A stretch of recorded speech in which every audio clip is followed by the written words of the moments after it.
स्वागत है आप सभी का पुरवाल इंस्टीट्यूट ऑफ फिजिक्स पर। जैसा कि आप जानते हैं कि आपकी एग्ज़ाम बहुत नज़दीक है, उसी को मद्देनज़र रखते हुए हम लेके आए हैं last year important objective type questions, जिसमें फर्स्ट क्वेश्चन क्या है, चूज द करेक्ट ऑप्शन, मतलब एमसीक्यूज के फॉर्म में। तो आइए स्टार्ट करते हैं बिना देरी किए हुए कि फ्रेडरिक सेरियू वॉज एन आर्टिस्ट। 4 देशों के नाम दिए गए हैं कि फ्रेडरिक सेरियू किस देश के आर्टिस्ट थे। तो फ्रेडरिक सेरियू किस देश के आर्टिस्ट थे? फ्रांस के। कौन से? फ्रांस के। आइए अगले क्वेश्चन पे चलते हैं। आपको पता होगा फ्रेडरिक सेरियू ने एक काल्पनिक 4 चित्रों की श्रृंखला तैयार की थी, ठीक है, जिसमें उन्होंने बहुत आदर्श देश के बारे में बताया था।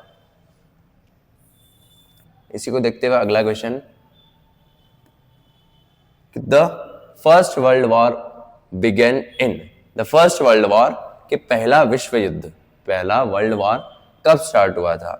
तो ये विश्व युद्ध 1914 से लेकर 1918 तक चला था। तो पहला विश्व युद्ध 1914 में स्टार्ट हुआ था। Question number 3, the first textile mill set up in Mumbai, कि मुंबई में सबसे पहली टेक्सटाइल मिल कब सेटअप की गई थी? तो इसका आंसर है, ठीक है, ये फर्स्ट टेक्सटाइल मिल कौन थी?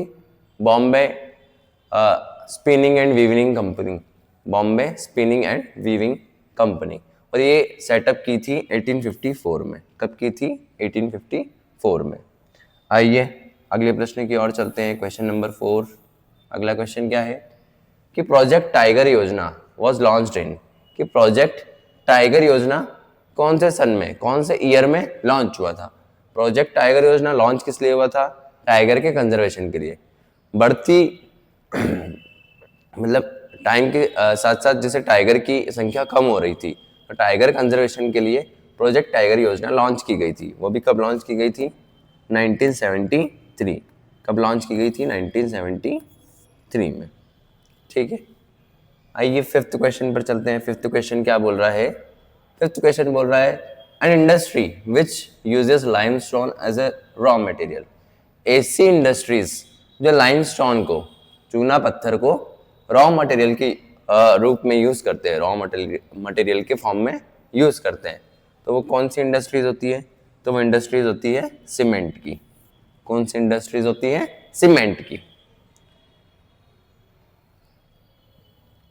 आइए अगले क्वेश्चन पर चलते हैं।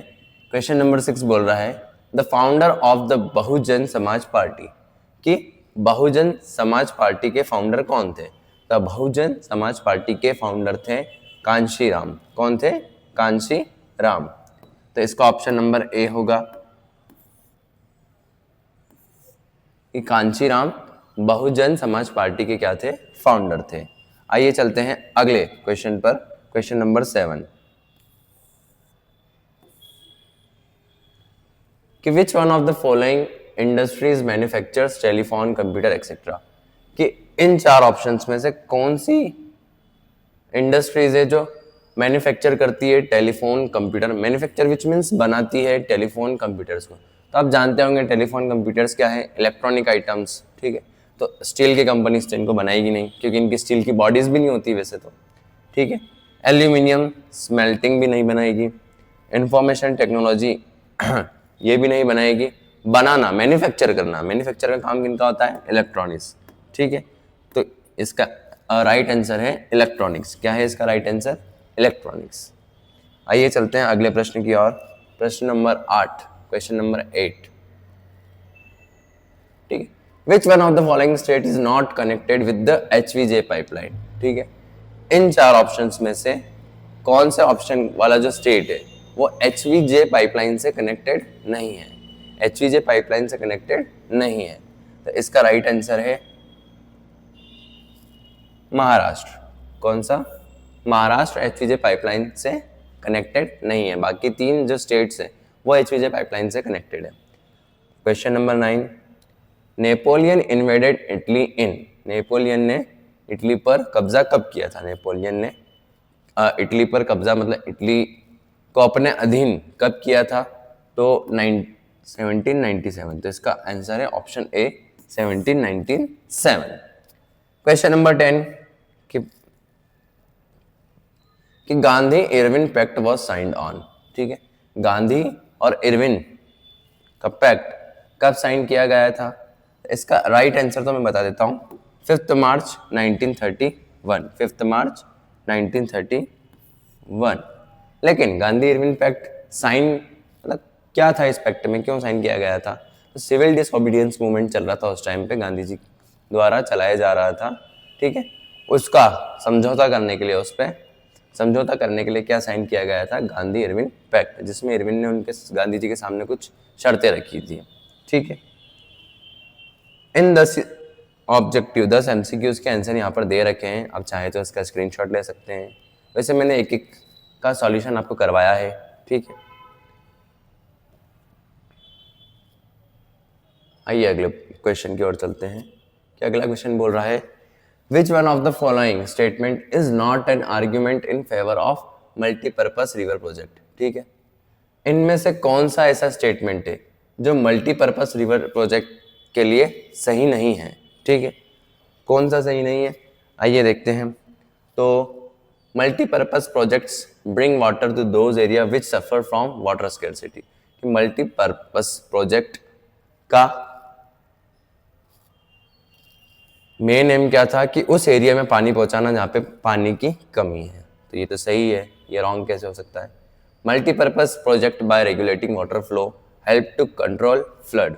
ठीक है, मल्टीपर्पज प्रोजेक्ट, ठीक है, जो रिवर प्रोजेक्ट्स हैं, ठीक है, to control flood.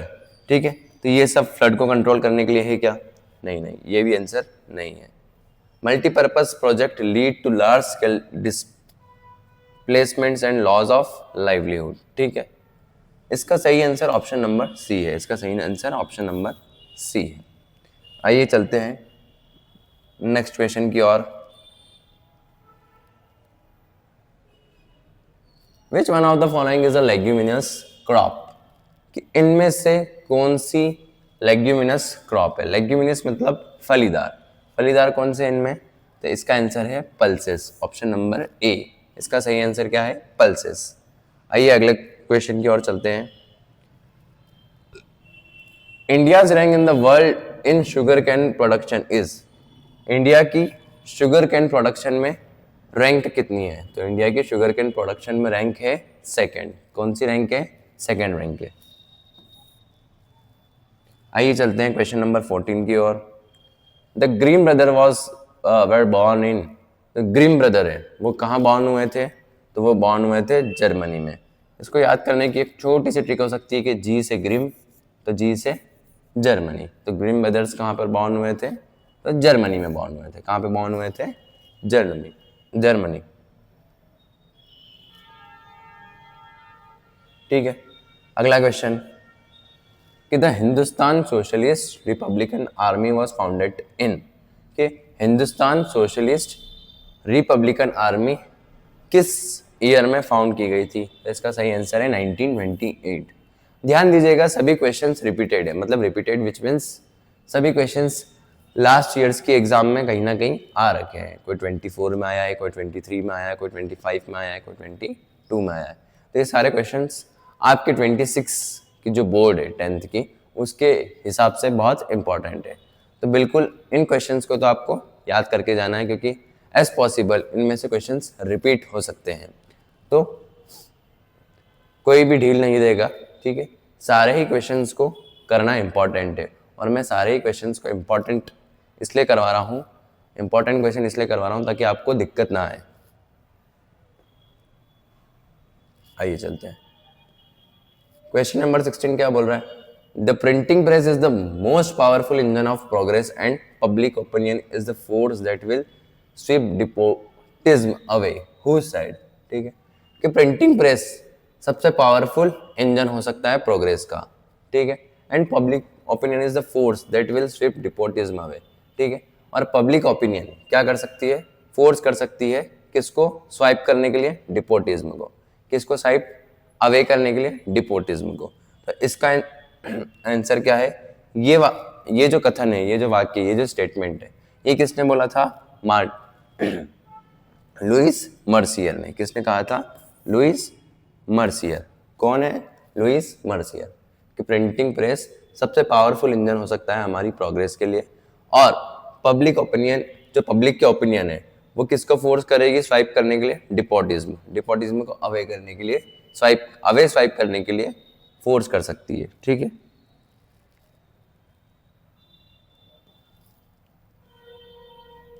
When we speak of gender division, we usually refer to, जब भी हम जेंडर डिवीजन की बात करें, जब भी हम जेंडर डिवीजन के बारे में बात करें, तो हम क्या रिफर कर रहे हैं?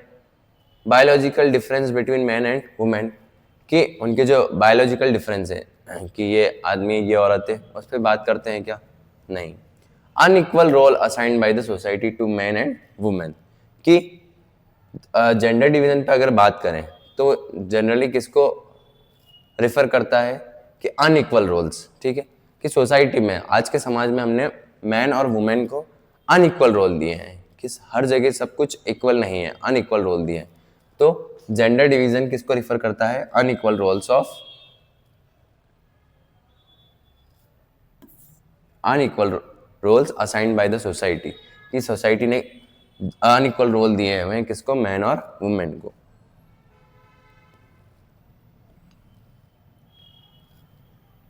ठीक है। अगला question, the formal source of credit is, कि फॉर्मल सोर्स ऑफ क्रेडिट क्या है? ठीक है, तो कोऑपरेटिव सोसाइटीज, कोऑपरेटिव सोसाइटीज। इसका राइट आंसर है option number C, cooperative societies.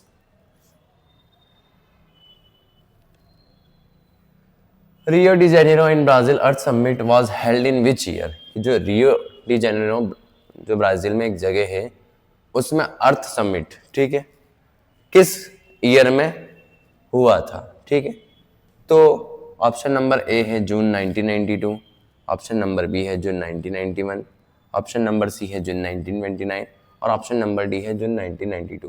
तो इसका राइट आंसर है ऑप्शन नंबर ए, जून 1992, कि फर्स्ट अर्थ समिट रियो डी जेनेरो में हुआ था, जो ब्राजील में एक जगह का नाम है। वो किस ईयर में हुआ था? तो जून 1992। आइए अगले प्रश्न की ओर चलते हैं। अगला क्वेश्चन क्या पूछ रहा है? The Mundas and the Santhal tribes छोटा नागपुर रीजन वर्शिप विच ट्रीज? जो मुंडाज और संथाल जनजाति है, ट्राइब्स यानी जनजाति है, वो छोटा नागपुर रीजन में किस ट्री की वर्शिप करते थे, किस ट्री को पूजते थे? तो कौन से ट्री को? ऑप्शन नंबर है पलाश और कदम, ऑप्शन नंबर बी गुलर एंड अर्जुन, ऑप्शन नंबर सी महुआ एंड कदम्ब, ऑप्शन नंबर डी महुआ एंड नीम। तो इसका राइट आंसर है ऑप्शन नंबर सी, महुआ एंड कदम्ब, महुआ एंड कदम्ब। आइए अगले क्वेश्चन की ओर चलते हैं कि the largest water resource project of India covering 4 state Maharashtra, Madhya Pradesh, Gujarat and Rajasthan is, कि सबसे बड़ा वाटर रिसोर्स प्रोजेक्ट जिसने इंडिया के 4 स्टेट को कवर किया है, कौन कौन से स्टेट्स हैं? महाराष्ट्र है, मध्य प्रदेश है, गुजरात है, राजस्थान है। तो वो कौन सा वाटर प्रोजेक्ट है? तो वो वाटर प्रोजेक्ट है option number A, Sardar Sarovar dam, Sardar Sarovar dam.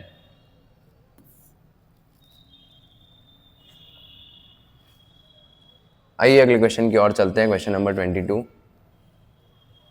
Main staple food crop of India is, main staple food crop of India is, सबसे main staple food crop of India क्या है? तो पैडी। पैडी आप जानते हैं क्या होता है? पैडी जनरली चावल को ही बोला जाता है, चावल का वो फॉर्म, जब जैसे कि चावल बोते हैं ना, चावल को एक जगह बोया जाता है, वो थोड़ा छोटा छोटा हो जाता है, फिर उसे वहां से निकाल कर एक अलग स्थान पे बोया जाता है। जब वो छोटे छोटे रहते हैं, ठीक है, जब उन्हें एक स्थान से निकालने की बारी आती है, चावल के उसी फॉर्म को क्या बोला जाता है? पैडी। क्या बोला जाता है? पैडी। आइए चलते हैं अगले क्वेश्चन की ओर। Famous book of Mahatma Gandhi is, Mahatma Gandhi की सबसे फेमस बुक कौन सी है? तो गोदान नहीं है, हिंद स्वराज गांधी जी के द्वारा लिखी हुई फेमस बुक कौन सी है? हिंद स्वराज। कौन सी है? हिंद स्वराज। ठीक है। गीतांजलि भी नहीं है। इंडिया आ डिस्कवरी ऑप्शन नंबर डी भी नहीं है। HDI, H D I means क्या होता है? Option number A human development, नहीं। Option number B human development index, नहीं। Option number C human income, नहीं। Option number D human growth index, तो ये नहीं। तो इसका राइट आंसर क्या है? B human development index. ठीक है। एच से ह्यूमन, डी से डेवलपमेंट और आई से इंडेक्स। ठीक है। आप सभी को इंपॉर्टेंट एमसीक्यूज समझ में तो आ गए होंगे। ठीक है। आइए चलते हैं अगले क्वेश्चन की ओर। यहाँ पर हमारे एमसीक्यूज खत्म होते हैं। अगला क्वेश्चन है फिल इन द ब्लैंक। ठीक है। Fill in the blank start करते हैं। ठीक है। अ फ्रेंच आर्टिस्ट, जो अभी हमने मैच द कॉलम क्या एमसीक्यूज में जो सबसे पहला क्वेश्चन करा था उसी से रिलेटेड है। फ्रेंच आर्टिस्ट, जो फ्रेंच आर्टिस्ट है Frederic Sorrieu, prepared a series of, उन्होंने प्रिपेयर की थी एक सीरीज। कितने पेंटिंग्स की थी वो? 4 पेंटिंग्स की। कितने पेंटिंग्स की थी? 4 पेंटिंग्स की।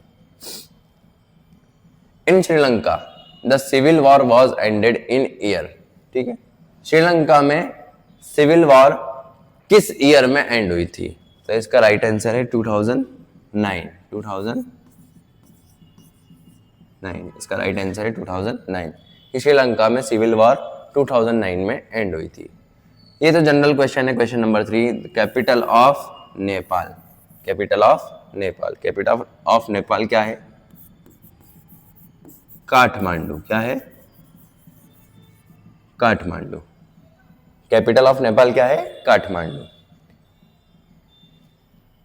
A democratic government is liable for its. ठीक है।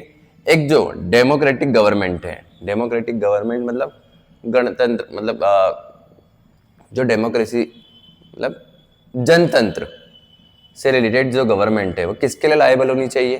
किसके लिए सुविधापूर्ण होनी चाहिए? किसके लिए लाइबिलिटी उसकी ज्यादा होनी चाहिए? तो उसके पीपल्स के लिए। किसके लिए? उसके पीपल्स के लिए। तो democratic government is liable for its people, for its people, for its people. आइए चलते हैं 5th क्वेश्चन पर। 5th क्वेश्चन क्या पूछ रहा है आपसे? Communalism is the major obstacle in the way of. Communalism, communalism मतलब समाजवाद, सबसे बड़ा ऑब्स्टिकल है किसके रास्ते में? किसके रास्ते में सबसे बड़ा ऑब्स्टिकल है? तो नेशनल इंटीग्रेशन। नेशनल इंटीग्रेशन मतलब राष्ट्रीय एकता में जो समाजवाद है कि ये मेरी समाज का है, ये मेरी समाज का है, यही सबसे बड़ा ऑब्स्टिकल है। ऑब्स्टिकल मतलब रुकावट।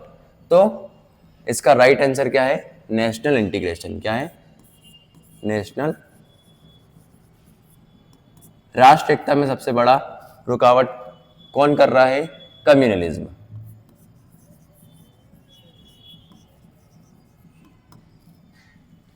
चलते हैं 6th क्वेश्चन की ओर। The most literal state in India is.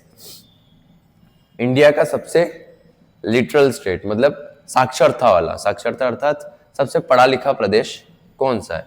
तो आप सभी को आंसर याद होगा जनरल क्वेश्चन से तो कि most literal state in India कौन सा है? केरला। कौन सा है? केरला।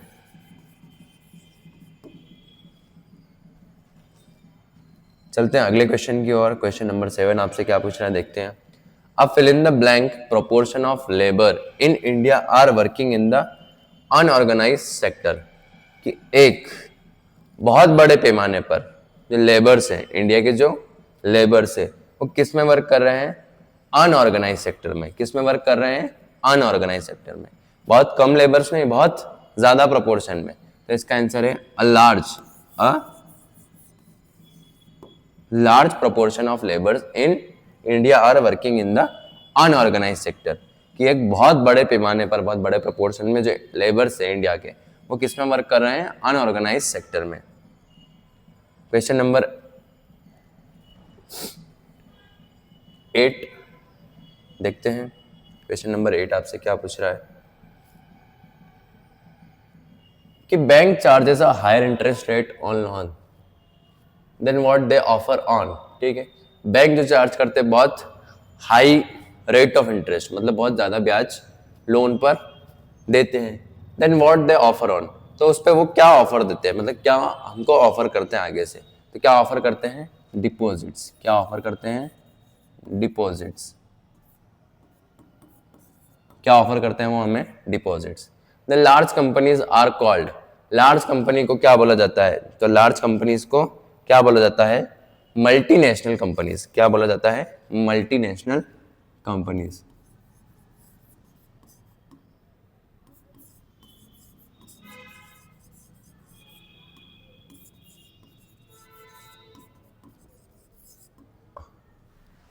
लार्ज कंपनीज है उन्हें क्या कहा जाता है, multinational companies. Worship of fill in the blank is an old age tribal belief. ठीक है, वर्शिप मतलब पूजा, ओल्ड एज ट्राइबल मतलब बहुत पुराने टाइम पे जो जनजाति है उनका बिलीफ, किसको वर्शिप करना था, मतलब वो किसकी वर्शिप करने में मानते थे, किसको पूजने में मानते थे, तो वो किसकी पूजा करते थे, नेचर की। किसकी पूजा करते थे, नेचर की। तो पुरानी जनजातियां किसकी वर्शिप करने में मानती थी, नेचर की। किसकी वर्शिप, नेचर की। चलते हैं क्वेश्चन नंबर 11 पे। क्वेश्चन नंबर 11 क्या बोल रहा है,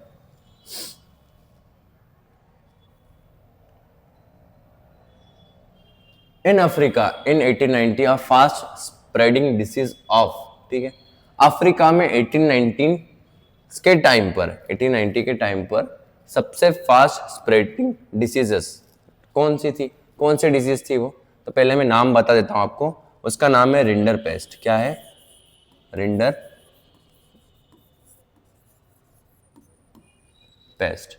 ठीक है, इस बीमारी में मतलब बहुत ये डिवास्टिंग कैटल प्लेग था। कौन सा, डिवास्टिंग कैटल प्लेग, मतलब इसमें जो पशु थे, ठीक है, उस टाइम के गाय वगैरह जो भी थे, उस टाइम पर उनको बहुत बड़े पैमाने पर एक बीमारी हो रही थी। उनके मतलब स्किन पे रैशेज हो रहे थे, उनके गले में जलन हो रही थी, मतलब उन्हें बीमारी हो रही थी, मतलब बहुत फास्ट फैल रहा था उस टाइम पे। जैसे कि आजकल इंडिया में भी तो एक चला था थोड़े टाइम पहले, जहाँ गाय बीमार पड़ रही थी, तो उस टाइम के कैटल्स, कैटल्स मतलब भेड़ बकरी गाय, ठीक है, उनमें ये बहुत ज़्यादा डिसीज फैल रही थी, मतलब उनके शरीर पे धब्बे हो रहे थे, उन्हें अंदर से आंतरिक दिक्कतें आ रही थी, ठीक है, उनके गले में जलन हो रही थी वगैरह वगैरह।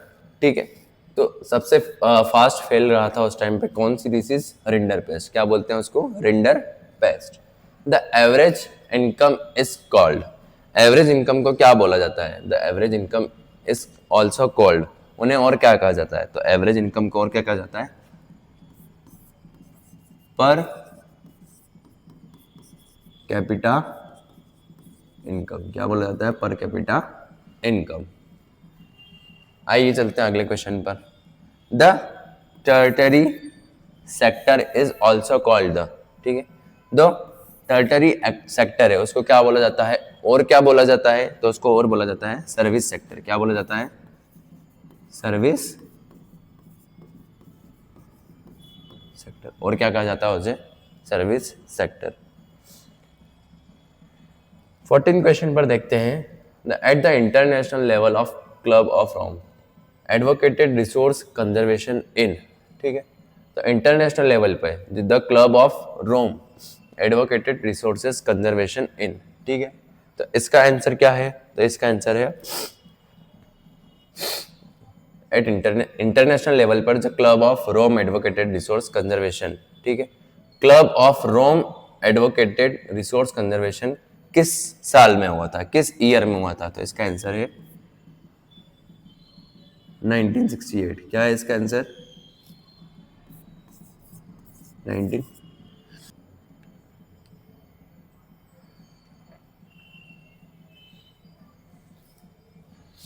आइए चलते हैं अगले प्रश्न की ओर। अगला क्वेश्चन क्या पूछ रहा है आपसे कि fill in the blank is the authority to certify both Indian and foreign films, ठीक है, कौन सी अथॉरिटी सर्टिफाई करती है इंडियन और फॉरेन फिल्म्स को, तो कौन सी अथॉरिटी, ठीक है, तो इसका आंसर है सेंट्रल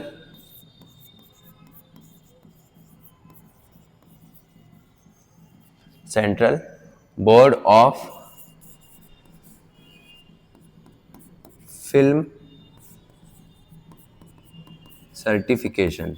इसका राइट आंसर क्या है, central board of film certification किसको अथॉरिटी, मतलब किसको इसको अथॉरिटी है कि ये सर्टिफाई किसको कर सके, इंडियन और फॉरेन फिल्म्स को। अगले क्वेश्चंस में चलते हैं। The liberal politician fill in the blank was an elected member of the Frankfurt parliament. ठीक है, लिबरल, ऐसे लिबरल पॉलिटिशियन जिन्हें इलेक्ट किया गया था किसमें, मेंबर ऑफ फ्रैंकफर्ट पार्लियामेंट। ठीक है, किसके मेंबर के रूप में, फ्रैंकफर्ट पार्लियामेंट के मेंबर के रूप में किस लिबरल पॉलिटिशियन को, ठीक है, इलेक्ट किया गया था। तो इसका आंसर है कार्ल वेलकर। कार्ल वेलकर।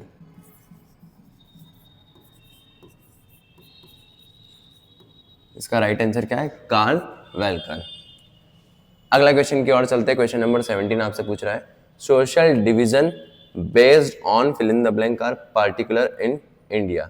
जो सोशल डिवीजन है वो किस पे बेस्ड है, ठीक है, किस पे बेस्ड है इंडिया के अंदर, ठीक है, तो किसके ऊपर बेस्ड है, कास्ट के ऊपर। किसके ऊपर, सोशल डिवीजन किसके ऊपर बेस्ड है इंडिया में, कास्ट के ऊपर। किसके ऊपर, कास्ट मतलब समाज, मतलब जाति के ऊपर। Democracies are based on political, democracies are based on, democracy है वो किस पे बेस्ड है आज, पॉलिटिकल इक्वलिटी पर, पॉलिटिकल इक्विलिटी पर। अगला question, ground water is an example of fill in the blank resources. Ground water example कौन से रिसोर्स का है, ground water renewable resources, renewable resources.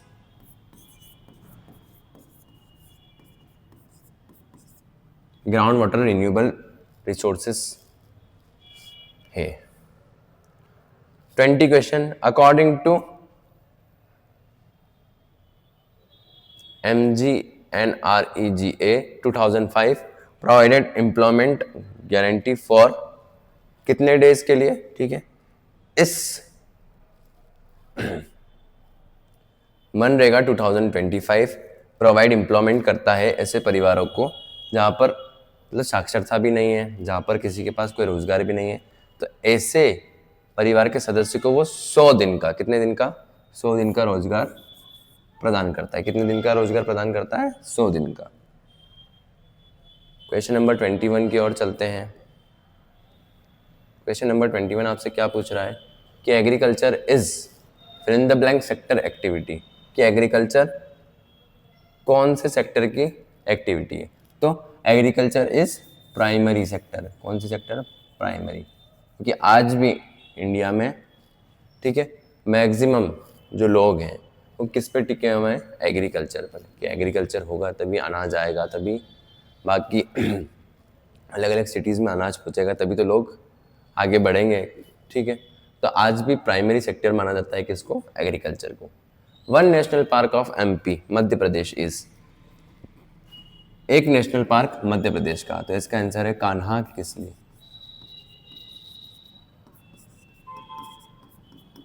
ठीक है।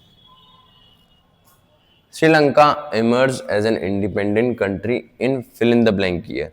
श्रीलंका को इंडिपेंडेंट कंट्री माना गया था किस ईयर में, तो 1948। Fill in the blank government are 2 और मोर लेवल्स ऑफ गवर्नमेंट। ऐसी कौन सी गवर्नमेंट है जिसमें 2 और 2 से ज़्यादा लेवल्स हैं, तो फेडरलिज्म। क्या है इसका आंसर, फेडरलिज्म।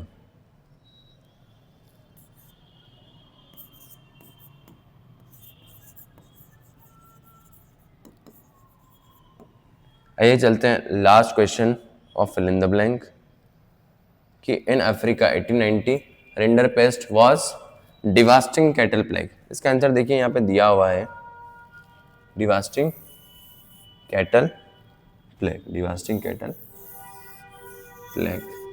ठीक है, यहाँ पर आपके फिल इन द ब्लैंक्स का क्वेश्चंस भी खत्म हुए हैं जो पिछले कुछ सालों में पूछे गए हैं। पिछले कुछ सालों मतलब 22, 23, 24 और 25, पिछले 4 साल में पूछे गए। आइए स्टार्ट करते हैं मैच द करेक्ट पेयर्स। ये जो मैच द करेक्ट पेयर आपको दिख रहा है, मैच द कॉलम जनरली जिसको बोला जाता है, ये 2022 में आ रखा है, मतलब ये रिपीटेड, ठीक है। 2022 में आ रखा है। तो आइए स्टार्ट करते हैं इसके फर्स्ट ऑप्शन से। फर्स्ट ऑप्शन क्या दिया हुआ है आपको? वंदे मातरम। तो आइए देखिए वंदे मातरम से रिलेटेड इधर कुछ दिख रहा है क्या? Industrial commodities 1991, governor general Bentinck, Jyotiba Phule, Mahatma Gandhi, Bankim Chandra Chattopadhyay. तो आप जान रहे होंगे कि वंदे मातरम लिखा किसने है? वंदे मातरम लिखा है बंकिम चंद्र चट्टोपाध्याय। तो वंदे मातरम से रिलेटेड क्या दिख रहा है आपको? बंकिम चंद्र चट्टोपाध्याय। तो फर्स्ट का आंसर ये है। आइए सेकंड पे, हिंद स्वराज। हिंद स्वराज का सपना किसका था? हिंद स्वराज का सपना अपने महात्मा गांधी जी का था। तो हिंद स्वराज से रिलेटेड ऑप्शन दिख रहा है यहाँ महात्मा गांधी। सेकंड, गुलामगिरी। गुलामगिरी से रिलेटेड दिख रहे हैं आपको ज्योतिबा फुले। गुलामगिरी से रिलेटेड कौन दिख रहे हैं? ज्योतिबा फुले। थर्ड का आंसर है Jyotiba Phule. Revision of press laws. Revision of press laws. Revision of press laws से रिलेटेड है governor general Bentinck. Governor general Bentinck. Globalisation in India. Globalisation in India कब से स्टार्ट हुआ था? 1991 से। 1991 से। तो इसका आंसर है यहां पर। और आईएसआई एक इंडस्ट्रियल कोमोडिटी है। आईएसआई क्या है? एक इंडस्ट्रियल कोमोडिटी है। तो आप देख रहे होंगे कितना आसान सा मैच द पेयर था। फर्स्ट का ऑप्शन लास्ट, सेकंड का ऑप्शन सेकंड लास्ट, थर्ड का ऑप्शन थर्ड लास्ट, मतलब रिवर्स पेयर में चल रहा है। तो इससे कोई टफ नहीं था। आइए चलते हैं अगले मैच द पेयर पर। अगला मैच द कॉलम क्या बोल रहा है? यहाँ पर आपको आंसर भी दिए हुए हैं जनरली। अगला मैच द पेयर आपको 2023 में पूछा गया है। आइए स्टार्ट करते हैं अगले मैच द पेयर में क्या है क्या नहीं है। James Watt. जेम्स वॉट से रिलेटेड कौन सा आपको मैच द पेयर दिख रहा है इसमें? जेम्स वॉट ने चेन्नई नहीं, गुरुग्राम, डिफेंस, स्टीम इंजन, 1919, 1815। तो आपको पता होना चाहिए स्टीम इंजन का आविष्कार जेम्स वॉट ने किया था। तो फर्स्ट का आंसर है स्टीम इंजन। फर्स्ट का आंसर क्या है? Steam engine. आइए चलते सेकंड पे, यूनियन लिस्ट। यूनियन लिस्ट किससे मिलती जुलती है? डिफेंस से। यूनियन लिस्ट के बारे में, ठीक है। सही ऑप्शन क्या है? डिफेंस। तो यूनियन लिस्ट के लिए defence is right answer. Third, automobile industry. Automobile industry कहाँ है? गुरुग्राम में। Automobile industry Gurugram. Automobile industries Gurugram.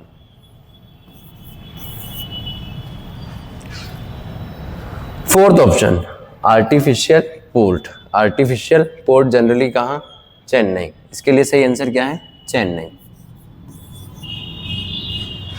Defeat of Napoleon. Defeat of Napoleon कि नेपोलियन पराजित किस वर्ष में हुआ था, मतलब किस सन में हुआ था? तो डिफीट ऑफ नेपोलियन 1815। 1815।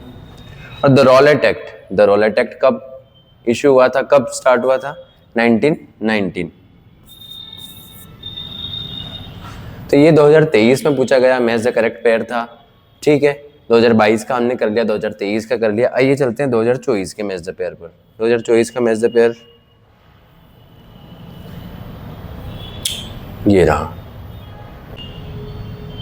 फर्स्ट वाला ऑप्शन देखिए, जॉइंट फॉरेस्ट मैनेजमेंट। फर्स्ट वाला ऑप्शन क्या है? Joint forest management. तो इससे रिलेटेड कौन सा आंसर सही है? Joint forest management. Forested Bengaluru. Forest से रिलेटेड हो सकता है क्या?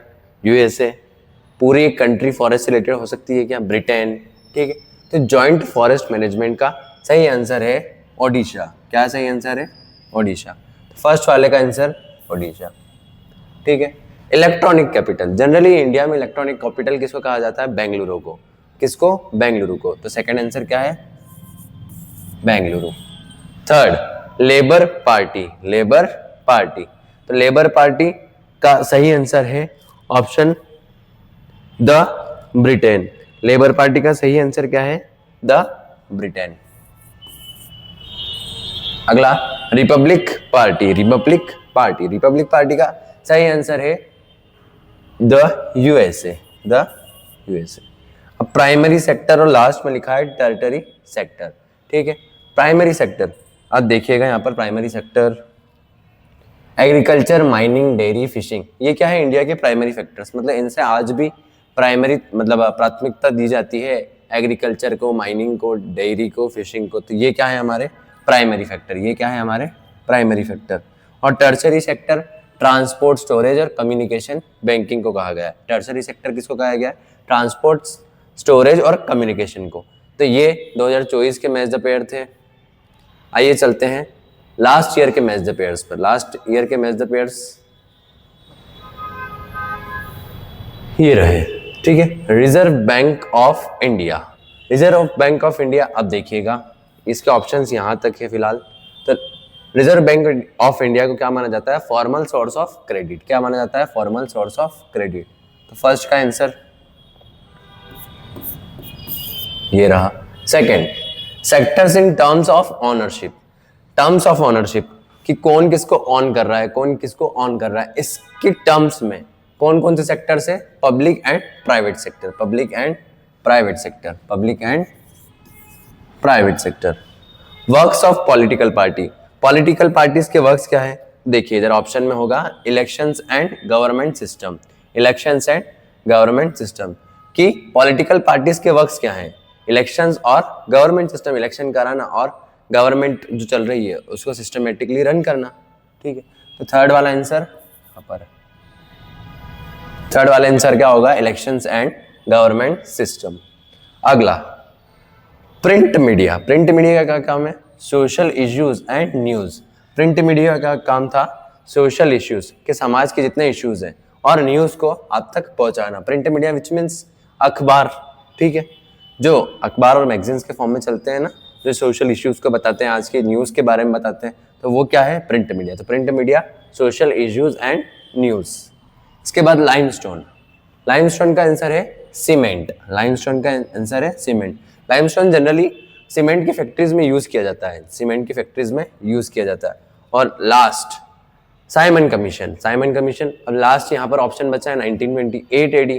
तो साइमन कमीशन का आंसर क्या होगा? 1928 AD.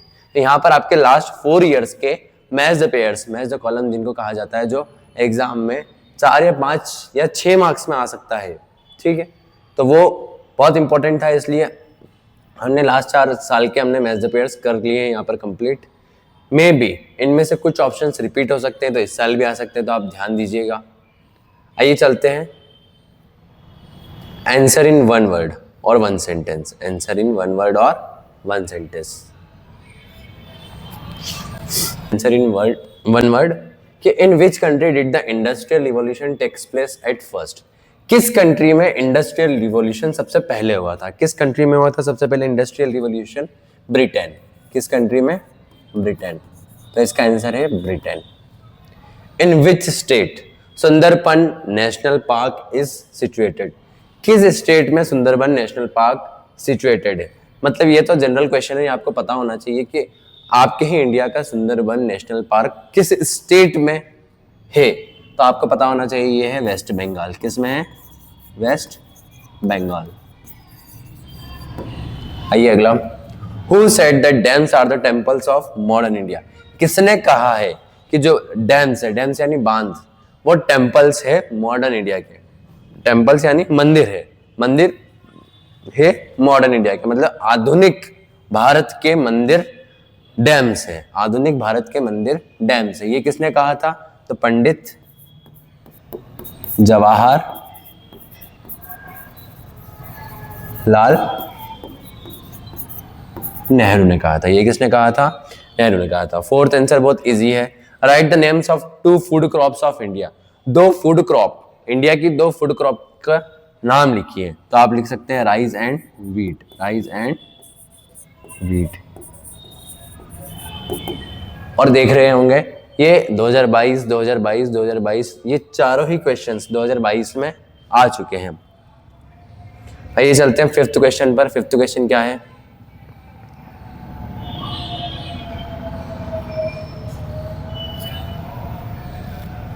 In which list defence of the country and foreign affairs are included. किस लिस्ट में, ठीक है, अलग अलग कंट्रीज और फॉरेन अफेयर्स के जो डिफेंस है वो इंक्लूडेड होते हैं, ठीक है। ऐसी कौन सी लिस्ट है? तो वो लिस्ट है यूनियन लिस्ट। कौन सी लिस्ट है? यूनियन लिस्ट, ठीक है, जिनमें फॉरेन अफेयर्स और defence of the country included होते हैं।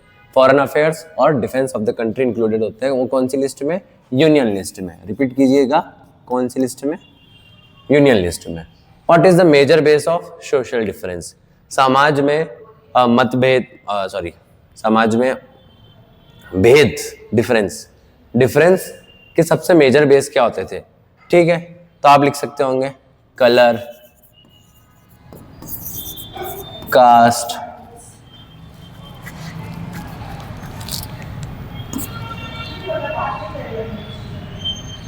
रिलीजन्स, ये सब मेजर बेस होते थे किसके? सामाजिक मतभेद, मतलब सामाजिक भेद के, कि ये इसका कलर हमसे अलग है, इसकी कास्ट हमसे अलग है, हम ऊंची कास्ट के, ये नीची कास्ट का है। इसी के बेस पर पहले सोशल डिफरेंस होते थे। तो मेजर बेस क्या थे?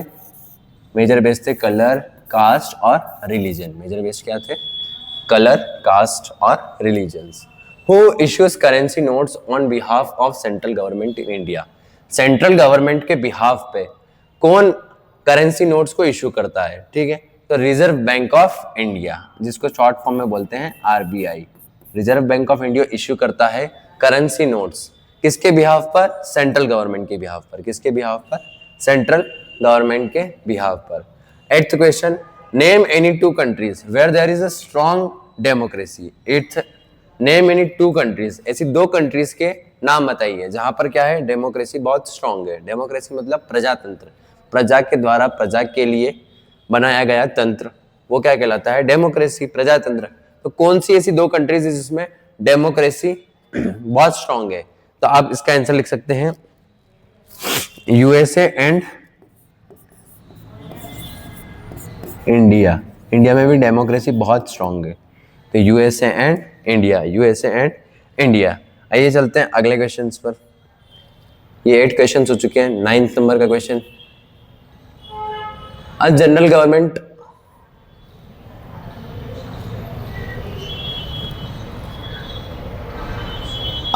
government formed for the whole country।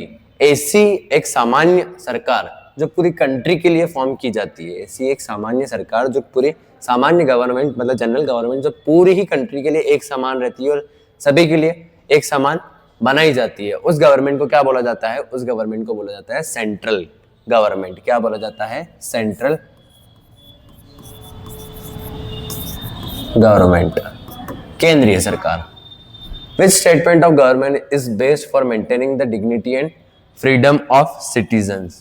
कि कौन सा सिस्टम गवर्नमेंट का बेस्ट रहेगा ताकि वहां की डिग्निटी, फ्रीडम, सिटीजन्स के लिए जो फ्रीडम है, डिग्निटी है, समानता है, वो सब एक जैसी रहे?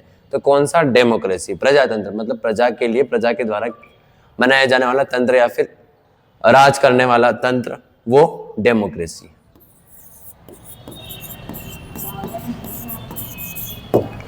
यहाँ पर आपके 10 क्वेश्चंस खत्म हुए, जिनमें कुछ क्वेश्चंस 2022 के थे, कुछ क्वेश्चंस 2023 में आ चुके थे। आइए आगे बढ़ते हैं अगले क्वेश्चंस की ओर। अगले क्वेश्चंस,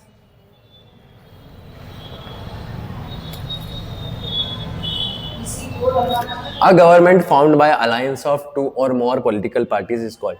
ऐसी गवर्नमेंट जो 2 या 2 से ज्यादा पॉलिटिकल पार्टीज को मिलाने से, मतलब उनकी सीट्स या फिर उनके वोट्स मिलाने से जो गवर्नमेंट बनती है, जैसे कि एक कोएलिशन गवर्नमेंट, मतलब 2 से ज्यादा पॉलिटिकल पार्टीज की जब सीट्स को मिला लिया जाता है तो उससे जो गवर्नमेंट बनती है, ठीक है, उसको बोलते हैं coalition government. What is the process called by which people migrate from rural areas to cities? उस प्रोसेस को क्या कहा जाता है जिससे जो लोग है माइग्रेट मतलब प्रस्थान कर रहे हैं रूरल एरिया से, मतलब गांव के क्षेत्र से सिटीज में, शहरों की ओर। उस प्रोसेस को क्या बोला जाता है जिसमें पीपल्स माइग्रेट मतलब प्रस्थान करते हैं रूरल एरिया से सिटीज की तरफ, फॉर बेटर लिविंग, एम्प्लॉयमेंट, मतलब सोशल स्टेटस के चक्कर में जो रूरल एरिया से जो लोग एक भारी संख्या में सिटीज की ओर माइग्रेट कर रहे हैं, उस प्रोसेस को क्या बोला जाता है? अर्बनाइजेशन। क्या बोला जाता है? Urbanisation.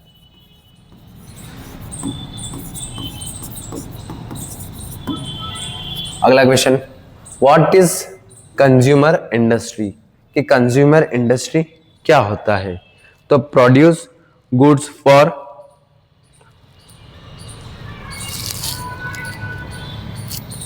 What is consumer industry? तो कंज्यूमर इंडस्ट्री क्या होता है? तो a product,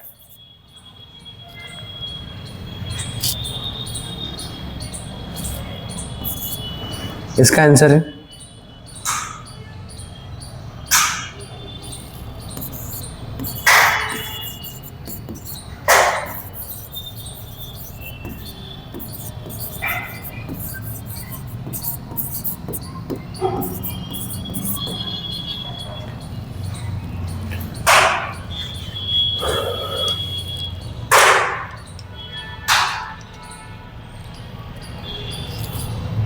who was 14 number का क्वेश्चन, हु वॉज भाई भोसले, कि भाई भोसले कौन थे?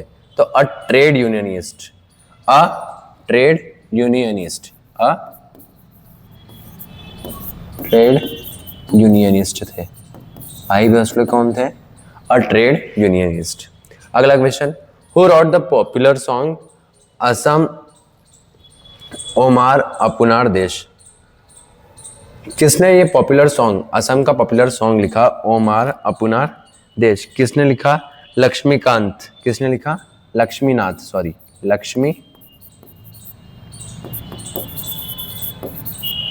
लक्ष्मीनाथ बेजबारोआ, लक्ष्मीनाथ बेजबारोआ। ठीक है, यही चलते अगले क्वेश्चंस पर। नंबर 16 पर, who elect the community government in Belgium. ठीक है, कम्युनिटी गवर्नमेंट बेल्जियम में कौन इलेक्ट करता है? तो people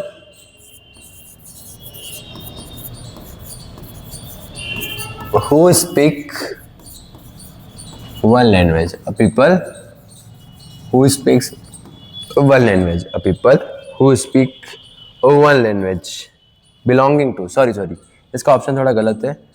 a people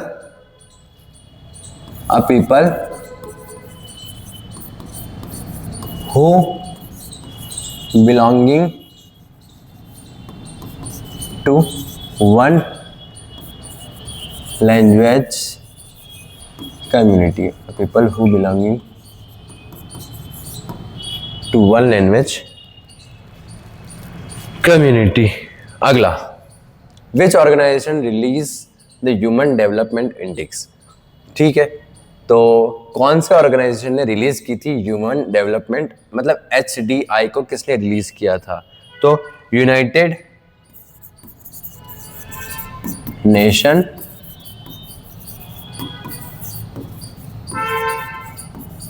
development Programme, United Nation Development Programme ने किसको रिलीज किया था?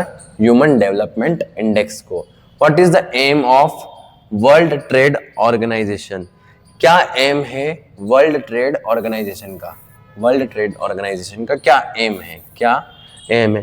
तो इसका आंसर आइए देखते हैं। तो to liberate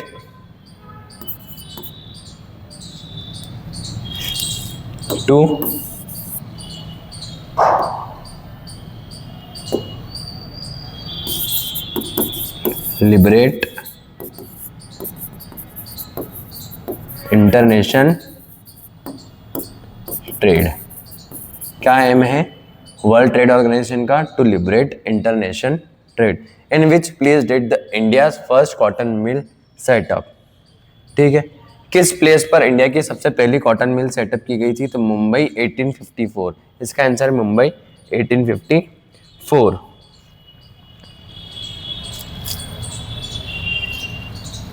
first world war was held in which year, सबसे पहली वर्ल्ड वॉर, ये तो बहुत बेसिक सा आंसर है, 1914 से लेकर 1918 तक हुई थी फर्स्ट वर्ल्ड वॉर। तो आइए देखते हैं आगे के क्वेश्चंस, तो इजी क्वेश्चंस है।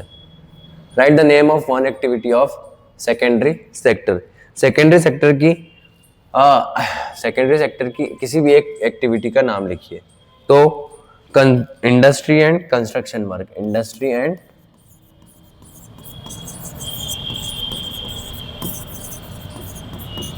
Construction work, industry and construction work. What was the main channel medium connecting countries in the past, सबसे मेन चैनल मतलब सबसे मेन माध्यम जो पास्ट में कंट्रीज को कनेक्ट करता था, सबसे मेन माध्यम, सबसे मेन मीडियम क्या था? ट्रेड। व्यापार के लिए एक कंट्री दूसरी कंट्री से जुड़ती थी, तो सबसे मेन, सबसे मुख्य माध्यम क्या था पुराने टाइम पर? एक दूसरे कंट्रीज से कनेक्टिंग करने का ट्रेड। क्या था? ट्रेड। तो इसका सही आंसर क्या है? ट्रेड। आइए चलते हैं 23rd क्वेश्चन। 23rd क्वेश्चन क्या है?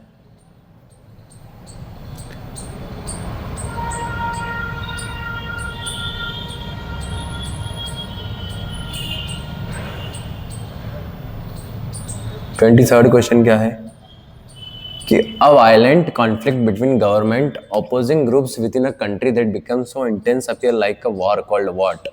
मतलब कुछ देशों की सरकार के मध्यस्थ में, मतलब बीच में बहुत इंटेंस सिचुएशन पैदा हुई थी, सारी एक दूसरे गवर्नमेंट को अपोज कर रही थी उस टाइम पर। थोड़ी वॉर टाइप क्या, वॉर ही हुई थी, वॉर टाइप सिचुएशंस बन गई थी, वॉर हुई थी, उसको क्या कहा जाता है? Civil war. क्या कहा जाता है? Civil war. तो अ वायलेंट कॉन्फ्लिक्ट मतलब मतभेद, बहुत वायलेंट मतभेद, government opposing groups within a country, ठीक है, जो गवर्नमेंट ओपोज कर रही थी ग्रुप्स को, ठीक है, एक कंट्री के विरुद्ध, और जो बहुत इंटेंस हो गया था, मतलब बहुत क्रूर हो गया था, बहुत ज्यादा ही, और वॉर लाइक सिचुएशंस हुई थी, उसको क्या बोला जाता है? Civil war. क्या बोला जाता है? Civil war. इसका आंसर यही दे रखा है। Which is the most convenient means of transport? सबसे कन्वीनियंट मीन ट्रांसपोर्ट का क्या आ जाता है? Road transport. क्या कहा जाता है? Road transport. यहाँ पर आपके वन वर्ड मतलब आंसर इन वन वर्ड और वन सेंटेंस समाप्त हुए, तो ये बोर्ड के हिसाब से बहुत महत्वपूर्ण है, मतलब बहुत इंपॉर्टेंट है। आप ये